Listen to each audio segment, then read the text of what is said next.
Can anybody hear me out there? Yay! I suppose you're all wondering why I gathered you all here today. We're very pleased to be able to announce that we've added 4.2 miles to the Interstate 27 corridor. We haven't really added to the corridor, but we've got more interstate on the corridor now. So it's been a long time coming. I was driving out here with Commissioner New earlier today, and I pointed out to him that I grew up just down the road here on 80th Street. And one day I was a little toddler, I went missing. My parents went out looking for me, found me walking down the middle of this highway in my diaper. I knew at that time I needed to make this a safer corridor. So I started working at 1 year old trying to get this into I-27. So it's taken a few years to get there, but I think we're finally there, and I appreciate everybody coming out. I appreciate all the effort that everybody's put into this over the years. David Jones with the MPO out here, City Manager Jarrett over here, Atkinson with the City of Lubbock. Been a lot of effort put into this over the years, and with Ports to Plains assistance, we've been able to finally get something accomplished, and we're going to continue working on the other 900 miles. With that being said, I'd like to introduce from the Texas Transportation Commission, Commissioner Alvin New.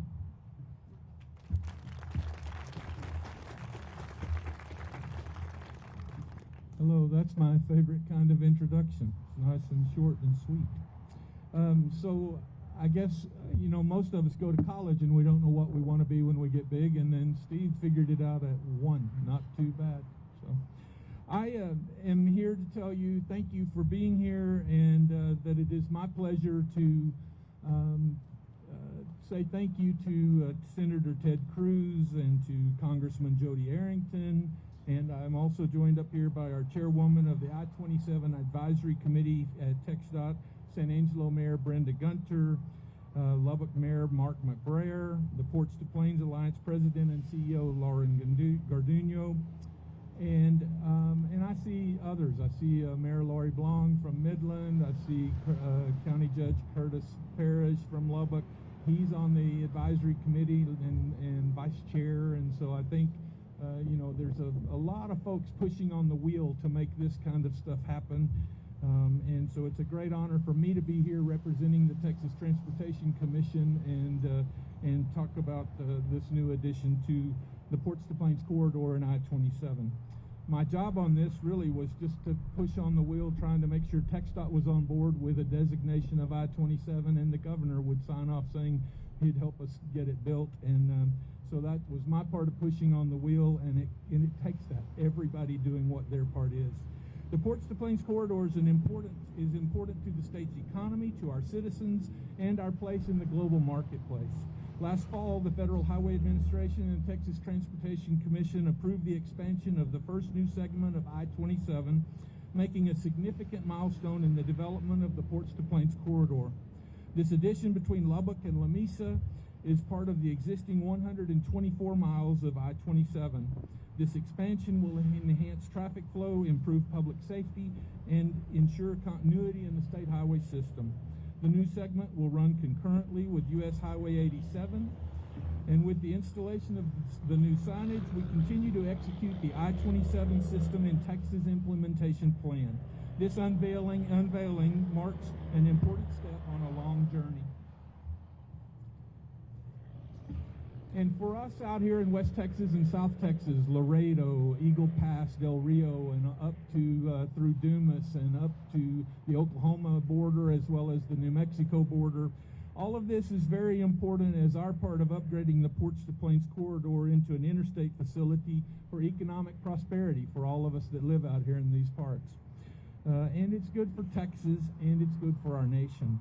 To remain economically competitive, industries in West and South Texas need access to an interstate that connects with expanding markets and with international gateways like Laredo and Eagle Pass. Many industries will benefit from an upgraded interstate, including energy, food, agriculture, and industries like transportation of goods, warehousing, and manufacturing. For example, the Ports to Plains corridor supports the largest agricultural production in the country. It also connects the Permian Basin and the Eagle Ford Shale, making the movement of equipment and things in the oil field much more easily done. It also gives them better access for anything that's not on a pipeline to the Corpus Christi port, which is one of the largest ports and refinery areas for the state of Texas. So this interstate's going to do some great things for the economy in this corridor. About $3.4 billion in travel costs saved, 17,710 jobs. It's damn good that they can get it down to that kind of number, isn't it?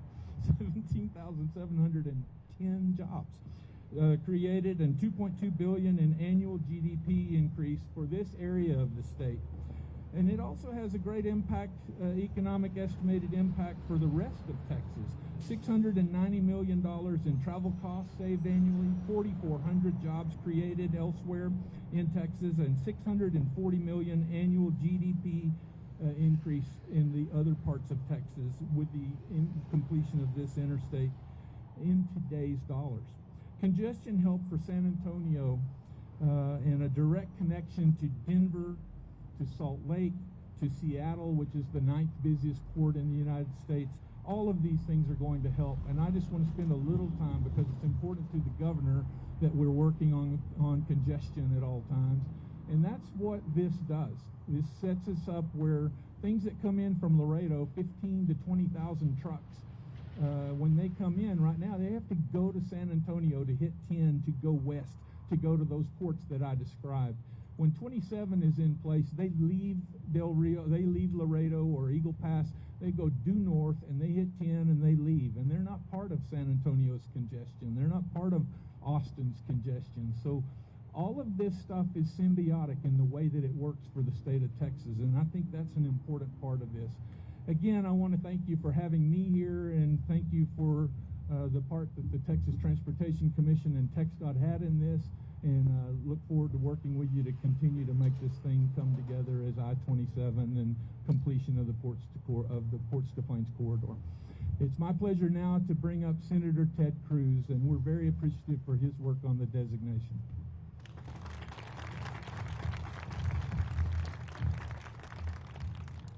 Well, thank you, and it is great to be back in West Texas. It's great to be back in Lubbock. And I want to start by just saying thank you to all the men and women who are gathered here, who have worked so hard to make the Ports to Plains corridor a reality. You know, I remember back about 6 years ago, a coalition, the Ports to Plains Coalition, came to my office in D.C. We met in the basement hideaway that I have in the Capitol.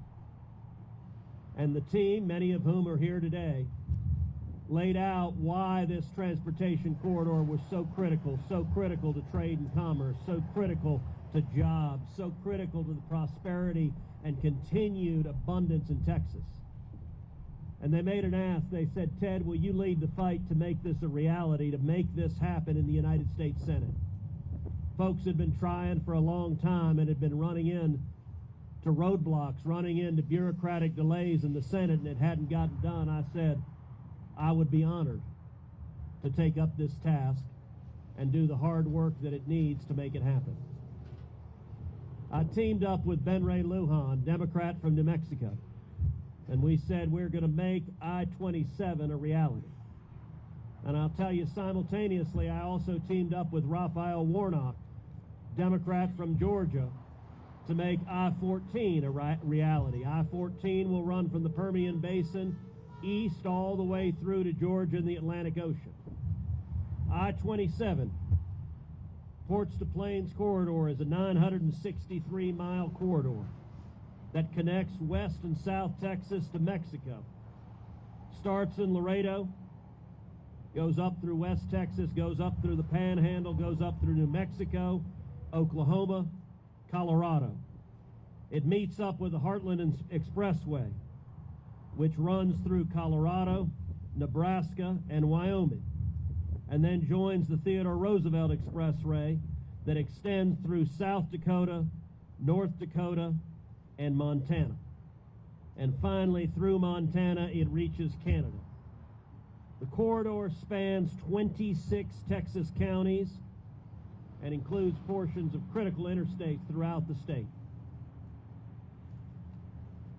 In moving the legislation forward for I-14 and I-27, we took first I-14 to the floor of the Senate. I stood up and gave a speech on the floor of the Senate advocating for I-14, and then Raphael Warnock, who's one of the most liberal Democrats in the entire Senate, he stood up and gave a speech on the floor of the Senate in support of I-14. And at that point, Tom Carper, a Democrat from Delaware, he stood up on the Senate floor. He said, well, heck, if Cruz is for it and Warnock's for it, we all got to be for it. And it passed 100-0. And that new interstate will now create thousands of jobs and transport billions of dollars of commerce as it is built from West Texas all the way to the Atlantic Ocean. I-27 likewise, working hand in hand with Democrats. We got it designated, and we're now working hand in hand with our state officials to provide the funding to build this critical artery. And I will tell you, if you look at Texas, if you look at the prosperity we have in Texas, it's because there's an awful lot going on here that we're doing right. You know, when I was first elected 13 years ago, there were 26 million Texans. Today, there are more than 31 million Texans. We've added more than 5 million Texans in 13 years. Over 1,000 people a day move into the state of Texas every day for over a decade. There are a lot of reasons people come, but the number one reason people come to Texas is where the jobs are. And we need to continue to make Texas an oasis for jobs and having effective transportation, having effective trade routes from Laredo all the way through West Texas and the Panhandle all the way up to Canada is a critical part of doing so. And so I will say one of the consequences of the election in November is the voters have now given Republicans a majority in the United States Senate, and as a result of that, starting this past January, I am the new chairman of the Senate Committee on Commerce, Transportation, and Science. Now, the Commerce, Science, and Transportation Committee has jurisdiction over 40% of the U.S. economy. My number one priority is jobs, jobs, jobs. And if you care about jobs in Texas, there are very few positions that can fight for jobs for Texas better than being chairman of the Senate Commerce Committee.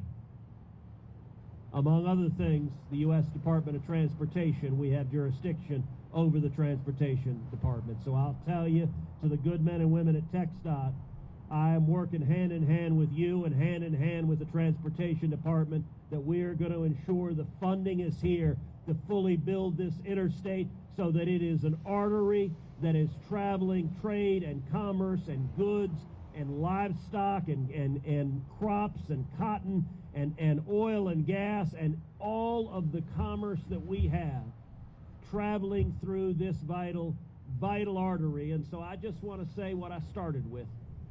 Thank you. I-27, the Ports to Plains corridor, does not happen without the hard work of the men and women gathered here, the men and women up on this stage who have put blood, sweat, and tears into making this happen. And this is part of how we keep Texas prosperous. And this is a major step forward for Lubbock, for West Texas, for the entire state, for the entire country. And I'm proud to be working alongside each and every one of you. Thank you.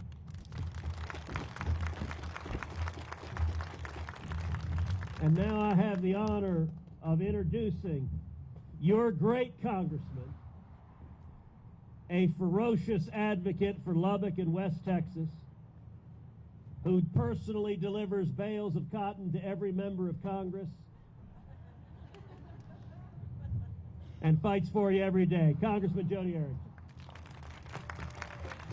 Give it up for Senator Cruz, y'all. I made him an honorary West Texan this morning. By whatever authority and power vested in me, I made him an honorary West Texan. You know why? Because he shares our values and he shares our fight for the future of our country. Amen? And I don't know about you, but I got a new spring in my step and a new song in my heart and a renewed hope for this country and for my children's future.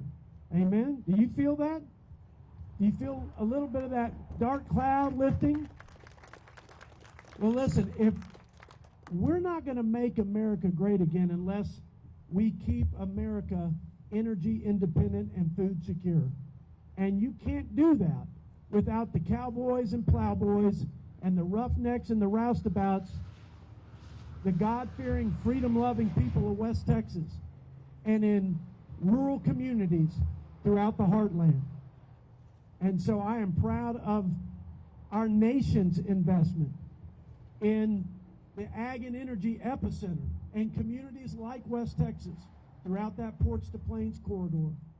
It's critical, guys, not just for our local economy, but for our national economy, for our national security, and quite frankly, for our allies around the world.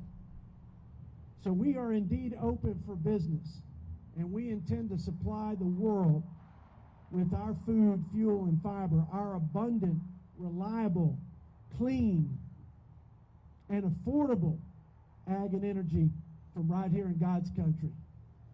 Let me say a few just big West Texas thank yous.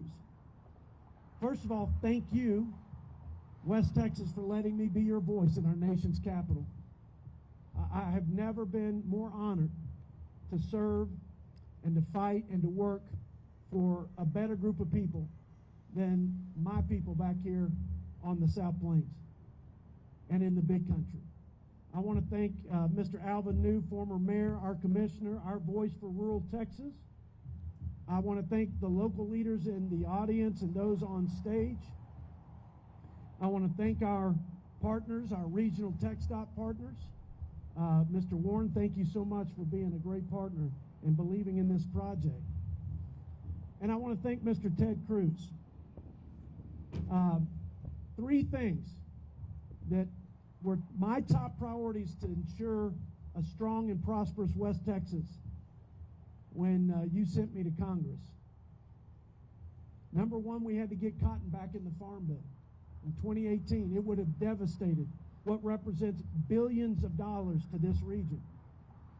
Well, I had not just a willing partner, I had a champion in the Senate in Senator Cruz. When we were competing to secure the B-21 bomber, the next generation bomber for the big country out at Dyess Air Force Base, I had a guy that not only was part of the leadership team, he led the charge in the Senate. That's $1 million a day to the key city there in the big country. And then we had the Ports to Plains. I don't think there's a bigger project, Chancellor Hance, a more visionary initiative that will be more transformational for our region and the country than what we're talking about today. Generations will be blessed because of this investment. And so, God bless you, Mr. Cruz, for your great work, for your love of our country, for your fight for all that's good about this republic, and for standing with your friends and as an honorary West Texan and your fellow West Texans. Give it up for Ted Cruz and all his good work. My last point of gratitude is to one of my best friends and mentors. You know, it takes a team to ever accomplish anything extraordinary, anything as important as this initiative. And this man who hails from humble beginnings in Castro County and who graced the state Senate and the halls of Congress. He headed up the Railroad Commission for the great state of Texas, and then was at the helm of our beloved Texas Tech University. I'm talking about Kent R. Hance. Nobody has done more for West Texas. Nobody has done more for West Texas than this man. And I stand on his shoulders. And if I could do a fraction of what he's done, we're going to not just be okay. Our best and brightest days are ahead of us. God bless America and go West Texas.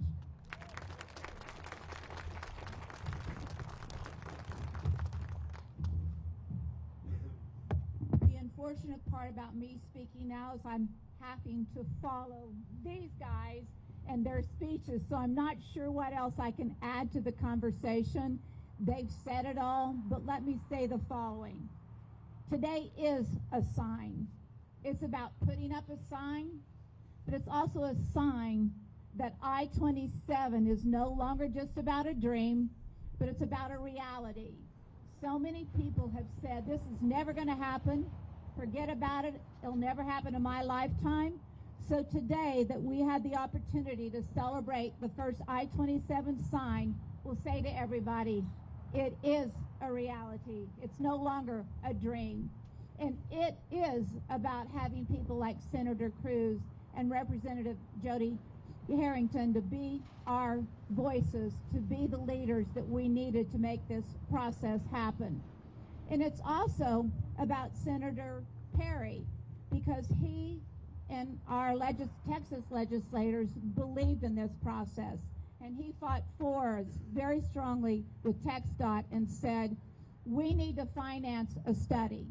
We need to prove up that this project isn't just somebody's dream, but it's about something that's needed, and we need to be able to sell TxDOT on the needs, and statistics speak loudly. The Carver organization worked fast and furious, and we did this during COVID. So imagine putting together all of the statistics, all the information up and down the corridor to prove up that this corridor was needed, that it is a corridor where economic development drives the need. It is about food, fuel, and fiber. It is about national security. It is about defense. What we do in West Texas is important to the country, and it's important to us internationally. This corridor will be the message to the rest of the world that if you work hard enough, if you prove it up, it can happen. And it is about changing times. It's about changing needs. It's about changing markets. And it's about changing routes. The fact from I-25 to I-35 is over 600 miles. There aren't alternative routes. One of the key issues on anybody's P&L statement are transportation costs. We've got to figure out how to get product quicker to market, less expensive, and we need to make sure that they have the opportunity to be competitive in the industries that they serve. Cotton, which 50% of the cotton grown in the United States is here in Lubbock, in the Lubbock area. We sell what the world needs. We represent what the world wants. And this transportation route is about serving America, not just serving Texas. Transportation is economic development. You can't have economic development without transportation. And so I want to thank Alvin New and his strong fight for all of us and support of this project. All of the TxDOT employees, Steve Warren here today with us, but all the rest of the areas that have engineers who've worked hard on this project. When we started putting together all the numbers and the timelines, I know many of the engineers went, this isn't going to happen. This is too big, you want too much, your time frame's too quick, but they're doing it. And they're doing it to help us push this project forward. I'm proud to be the I-27 leadership, and I'm proud to have in the audience today so many people who've been a part of the Ports to Plains organization for 20 years. Put your hands up if you've been part of this organization for 20 years fighting for us. Come on, there's a bunch of you out here. Come on. If you hadn't spent the time and the energy and believed in it 20 years ago, we wouldn't be here today. And we're here today because you stuck with it and believed in it and worked with us to make it happen. And again, I want to thank Senator Perry for all of the work, the effort, and being behind our initiatives and our efforts to make this thing a reality. And it couldn't happen without the leadership and the support that we have up here today. So thank you for being here today. Thank you for being a voice for us. We're fighting as hard as we can. I hate the word it takes a village, but it takes a village and a whole group of people like all of you making this thing happen. Thank you very much. And I'm going to introduce the mayor for Lubbock, Mr. Mark McBrayer. Would you please come forward, please? Thank you. Appreciate it.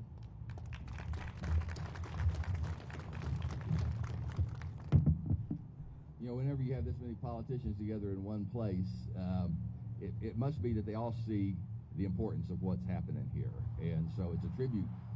This kind of a project takes a lot of vision. Brenda sort of hinted at that. These 20 years that they've been working on this, somebody had to have that vision 20 years ago and start working on it.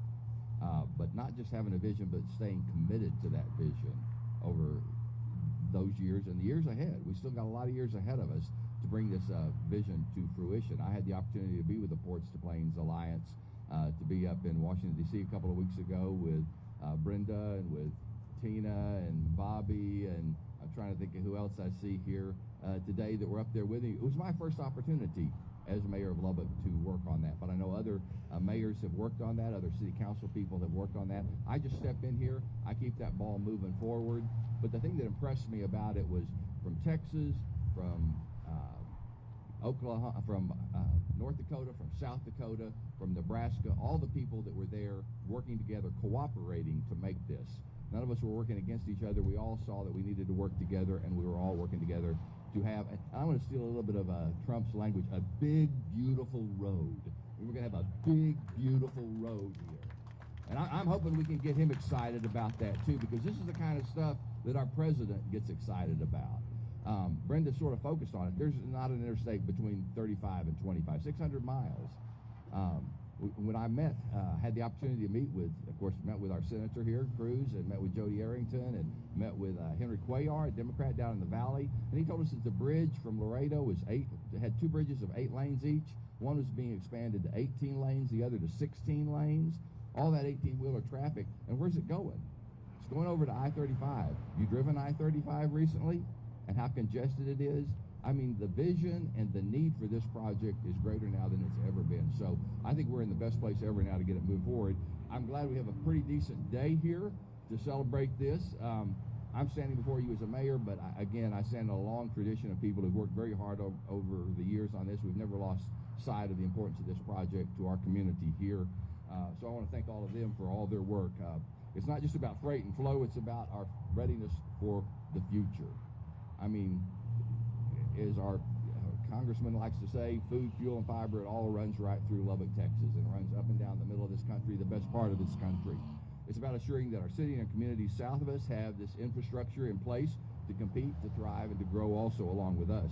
It might look like a short little stretch on a map, but it's a major step in a much, much longer journey, hundreds and hundreds and hundreds of miles. But it's a step, and that's how we make this thing happen, a step at a time. It symbolizes a true corridor linking our agricultural producers, our energy innovators, our entrepreneurs, our defense industry, and our families to the broader future of Texas and beyond. So we'll keep building this mile by mile as we go on, community by community, reaching out to them, and it's going to be that same vision, commitment, and cooperation that makes it come to pass. I want to thank Commissioner Alvin New for his work on this. Certainly our Congressman Jody Arrington has worked hard, and the generosity of these people to sit down and meet with us when we were up there and spend their time with us. Senator Cruz making himself available to us and spent a long time. And it's clear that these fellows are focused on this project. They're very aware of what we're trying to do and very committed to it. I want to also thank Mayor Gunter. I did not realize how long she had been working on this, and so committed to that. So I'm so happy to meet her and have an opportunity to work with her. Thank you for your leadership.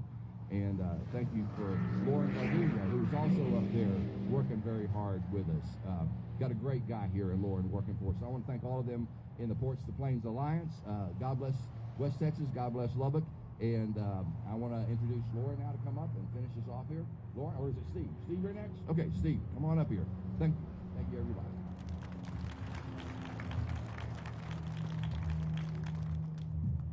Sorry about that, Mr. Mayor. Threw you a little curveball there. You mentioned a second ago about all these politicians all gathered together in one place, and thought I needed to point out that shaking hands with Senator Cruz a few minutes ago, and my watch came up missing. I I'm not sure what happened. Okay. I'll visit with you after the meeting. I'd like to make a personal introduction of Lauren Garduno, if y'all don't mind. Lauren, I've worked with Lauren for a lot of years at TxDOT. He was the former district engineer out of the Abilene district and Odessa. I'm sorry. But Lauren, when he retired, he didn't just say, "I'm done, I'm going fishing." He took on a much more challenging job, which was heading up the Ports to Plains Alliance. And I got to say, Lauren, you've done one hell of a good job, and we appreciate everything you've done. I will tell you all that have been out there on this group for so many years. I've been on it as well. Lauren, it's one of the better things that's happened to y'all's group, and I wish you the best, Lauren. And now I'll sit down and let you say a few words.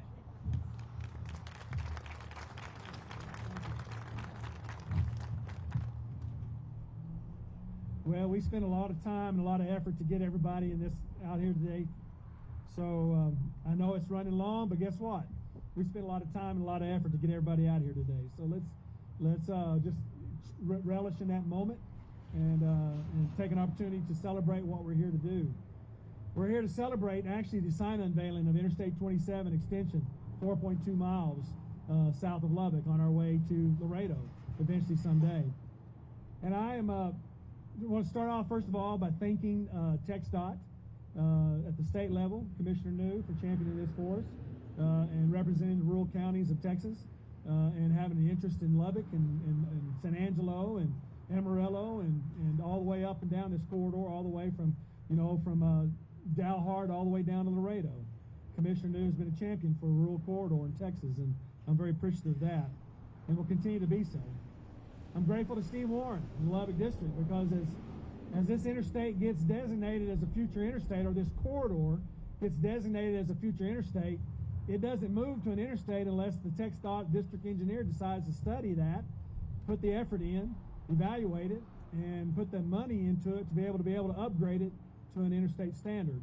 And Steve and Kylan Francis, who works for Steve as his deputy, they've worked together to try to do this evaluation of this 4.2 miles, and they've been working on that, and therefore they were able to submit that application to the Federal Highway Administration back this last summer to be able to get it designated. So we're grateful for our district engineers up and down this corridor. They're able to do that kind of work for us. We're here today also because of the hard work and the champion of our two congressional representatives here. Senator Ted Cruz has decided to champion this on the Senate side, and we're very grateful, Senator, for your effort in doing that. He mentioned a number, 6 years. I want to come back to that 6 years here in a minute. But also on the House side, this doesn't happen without the work of Jody Arrington and Congressman Arrington. And Congressman, we're grateful for your work also and being able to champion this at the federal level. And as you heard him talk about it, it's going to have to happen at the federal level. This is an interstate highway, and it's to be funded. And we're going to make the funding work. It's going to have to happen at that level also. You heard Mayor Gunter mention Senator Perry, and I want to pause here for a moment because unfortunately they were not able to make this event because Texas is in the middle of the session and they're doing work right now to try to solve some things on a state level. But when I was with TxDOT in 2016, I took a position overseeing planning and project development for the state. And one of the first assignments that was given to me was you need to go across the street and you need to visit with Senator Perry about Ports to Plains. And so I did. I went across the street. This was in 16. And he started posing to me the idea of doing a feasibility study on the Ports to Plains corridor. And what would that look like? What would that need to take? And I told the senator at the time, I said, Senator, if y'all legislate that, we'll study it. I mean, that's what we do, and we will do that if we're first legislated to do that. At that time, it did not happen in 16, but by the time 18 came along and I was retiring from the state at the time, that study did get authorized. Senator Perry had that happen and made that happen. All the numbers that you heard quoted today from Senator Cruz, from Congressman Arrington, from Representative Gunter, from Mayor Gunter, all those numbers that you heard today, those numbers just weren't pulled out of the thin air. All those economic numbers, all that safety numbers, all that job numbers, that just wasn't pulled out of the thin air. That was due to the efforts of that state study that shored up the idea that, you know what, building a future interstate in Texas on the Ports to Plains is a good idea. In fact, if you can get it built, it'll generate 2x in return. And that's pretty good on that kind of a capital improvement project. And so, with his help, Senator Perry, and with Representative Forprice and Amarillo on the House side, that bill was passed, and that study occurred, and that work happened. And it's interesting enough, that 6-year window comes into play. I want to talk about this 6-year window. In 1968, under the LBJ administration, the Interstate Highway Act of 1968 was signed. Representing the House on the budget, on the Appropriations Committee, chairing the Appropriations Committee was a man by the name of George Mahon from Lorain, Texas. If y'all don't know where Lorain, Texas is. And he chaired the Appropriations Committee. The LBJ signed the bill. This is 1968. This added 1,500 miles to the interstate highway system, including the 124 miles from Lubbock to Amarillo. And then they went ahead in that act and funded it through about 4 or 5 fiscal years of funding. I was visiting with Larry Meyer here a week or so ago. We were trying to tie down some dates, and I realized that 73 and 74, when that fiscal funding was running out, it needed to be kind of reinforced again. And that money was regenerated for us to continue to build what we need to build to eventually be able to close the deal on building Interstate 27 to Lubbock, Texas. But in 1979 through 1985, and Congressman Arrington has already shown some respect to that, George Mahon was no longer our representative, but Ken Hance was. And so for 6 years, that interesting number, Senator Cruz, that 6-year window, Ken Hance was representing us in West Texas during the time that we were building the Interstate 27 from Lubbock to Amarillo, and has a lot of influence on the results of that build out over that period of time. It took us 23 years to build that interstate, about $450 million. For the next 27 years, from 92 to 19 today, from 92 to 19, we had no future interstate being built on our corridor, Ports to Plains. In fact, the way the nation went, we went to 4-lane divided. Texas's system was the Texas trunk system, and we had to compete with every other 11,000 lane miles in the state of Texas that was on the Texas trunk system. So we chipped a little at it, we worked a little at it. Mayor Gunner asked about how many people were members of Ports to Plains. Some of you raised your hand, 20 years of it. You were the 20 years of that era where we had, piecemeal this thing to get it built. Now I want to talk about this last 6 years, because what happened in the last 6 years has been pretty phenomenal. And again, I'm going to mention Ken Hance's name, because it was Ken Hance and Ken Hance's team that actually started putting that ball in motion with Ports to Plains. And I think that was part of the visit, Senator Cruz, to Senator Cruz's office about, we can do this, we need to do this, and it makes sense to do it again. So Ken Hance's team, with the work of Sherry Huddleston, representing the Texas side of it, is the one that's been putting the effort together to help us get not only on the state side, state legislative bills that have been written to get the study going, but has also been working with the federal team, David Poore out of D.C., to be able to continue to keep this momentum going forward. And it's taken us 6 years on that, but guess what? The study happened in 2019. The value was there.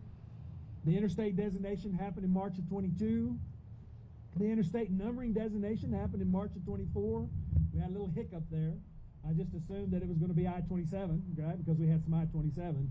But we had to handle the situation that's similar to what we have on I-35. Our corridor splits. It splits at Sterling City. It comes together at Lamesa. So we had to have an I-27 West and an I-27 East.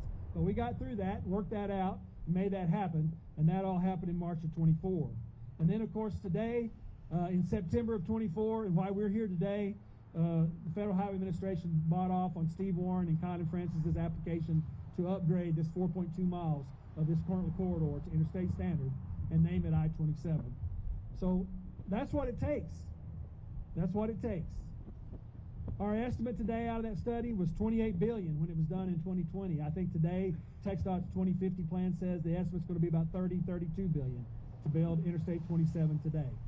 Interesting enough, TxDOT has close to $3 billion in the queue in the 10-year window on our corridor today.